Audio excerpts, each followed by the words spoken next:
There's a lot of rumors that Ash's Heirloom is next for release. I am stoked about this as an Ash main, but the question is, what is it going to be? I mean, one of the more obvious choices is a rat, which I can see that happening. It fits, the general profile, but I think if we dive into her lore, there's a lot better options. So let me know what you think about these guys.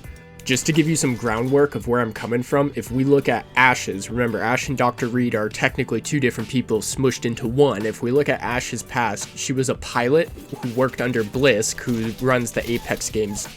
She was considered part of the Apex Predators, which was the group Blisk had. She was defeated in Titanfall 2, and then was kind of lost for a while and discarded.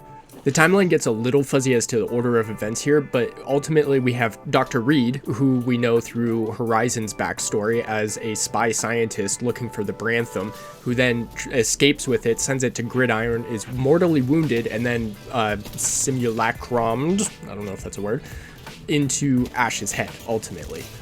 But we still don't know where Ash ends up until Loba's quest against Revenant to assemble the 9 pieces of the head, which ends up going to Ash. Now, Revenant wanted some codes to be able to die, but ultimately Loba takes that away from him, and then he swears vengeance against her, which maybe that'll happen, something about that will happen in the duos that's coming up, the little love triangle thing, I don't know. But I digress. So we have Revenant who wants Ash's head for some source codes. We have Vincent Dynamics that wanted her head when she was in service with Blisk, and Hammond Robotics wants also source codes from her head. Ultimately, the companies end up with the codes, but not Revenant, and she's discarded. Now, she doesn't have any memories at this point, and then Horizon eventually uses some codes on her so that Horizon could get more information about her son, thinking that it's a friendly, human head that's in there, when it turns out to be Dr. Reed, one of her arch nemesis. So again, being used for information.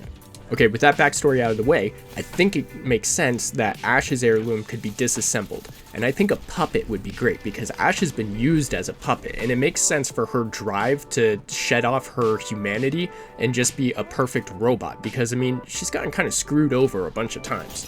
I think it'd be cool if the puppet could transform into different people, like, Dr. Reed or Ash or Blisk or some of the other significant characters in her backstory.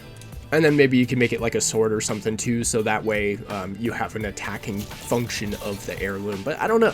Now, for everybody that doesn't, look into the backstories, maybe something more viewer-friendly would be like a chess piece. I think like a knight, the horsey-looking chess piece would be a good one because her movement and her ability to kind of outflank people is one of her fundamental abilities in Apex. So I think that'd be a cool one too.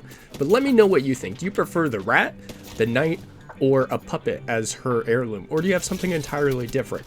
Anyway, guys, I just wanted to get that out there. I hope you're having a good day, and we'll see you in the next one.